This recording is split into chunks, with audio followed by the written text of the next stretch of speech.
Hey, good morning. Hey, it's Scotty with the Gifford Group, and I am driving to another property this morning. But I was actually having a discussion with my kids, talking about why homeowners have a higher net worth than renters. And so one of those things that, as I walked through the discussion, I thought, well, this is a good conversation for most people to have because they maybe don't understand any of that either. So one of the big reasons why. So let me first tell you what the facts are. As of 2022, the average net worth of a homeowner is over $200,000, where the average net worth of a renter is about $10,000. Now I'll put the exact figures on the screen here later, but just put that in perspective. That $200,000 versus $10,000, like that is a huge difference in net worth and overall just like how much, and net worth is made up with the numbers of what do you owe minus what do you owe to the bank. So what are your assets minus your liabilities, that equals your net worth.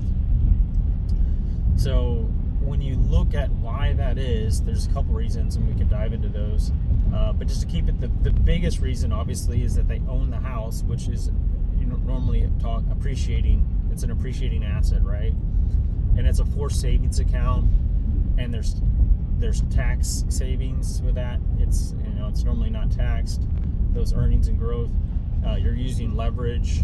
I covered a bunch of these in a different video, but I just want to break down, let's take an example of someone that buys a $200,000 house, and you're saying, well, maybe I can't buy a $200,000 house, but just keep the numbers simple. So maybe you need to buy a $250,000 or $300,000 house. But if you take a $200,000 house and you put down 5%, because you're able to put down 5% on a $200,000 house. So 10% would be $20,000. So half of that is $10,000 you have to put down to buy a home, right? So it's going to take a little bit of money to save up, while you're renting or whatever, or while you're living at home, to save up that money. But if you take you take your down payment and you invest it, now you're borrowing the other 95% as a homeowner, right? So if that home appreciates, let's say even 10% over a couple years, right? 2 or 3, 4 or 5 years, right? So that $200,000 house went up $20,000, right? If it went up 10% over how many years, it doesn't matter how many years it took to do that. But if it goes up the 10%, that's $20,000 return on your money, right? Of borrowed money. And now if you take your $10,000 and you put it in a savings account, and even with interest rates being pretty high right now, you're not going to get $20,000 back over a 5-year period, right?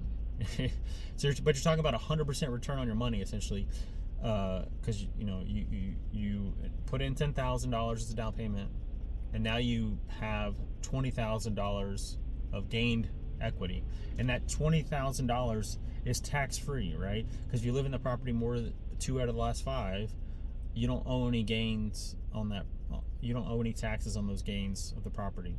Now, obviously, you would have to sell the property. There's costs associated with selling, but likely you need to live in home anyways. I did make a buy versus rent calculator. You can go check out on the giffordgroup.net if you want, and see what it, if you put in your current rents and you put in what your mortgage puts in your down payment, calculate what your payment would be and all that stuff, and it can tell you, is it cheaper to rent or buy over the long term. You can put in 3, 5 years, however long you think you're going to be renting in that area. And we always recommend, if you're going to buy a house, you probably want to live there at least a minimum of 3 years anyways. But you can check that out and see what the numbers are and play out. It's going down towards principal pay down.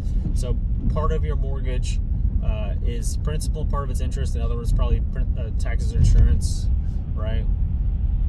So for the principal part, and at the beginning, it's going to be a smaller portion. You're going to pay mostly interest because it's kind of front loaded on the mortgage, the way they're amortized. But you can choose to pay more if you want. But if you just pay the course minimum, you're probably going to pay, on average, it's going to vary depending on how much you borrow and what interest rate, but about $200 a month might be a good guesstimate initially. So $200 a month of your payment is going towards principal pay down. So if you live there 5 years, right? You know, and each time you're doing $200 a month, right? So you're going to increase, or you're going to decrease what you owe to the bank each month. So it's like a forced savings. Like the bank is telling you, no, you got to put this towards, you got to put this in the savings account, right?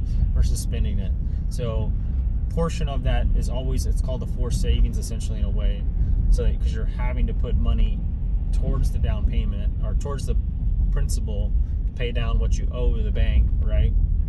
We kind of gotten away from, you know, interest only, or, you know, just you're just paying interest only loans. So you're always going to have this ability that you're actually owing less each month as your home is appreciating, and that's why homeowners have a higher net worth than renters.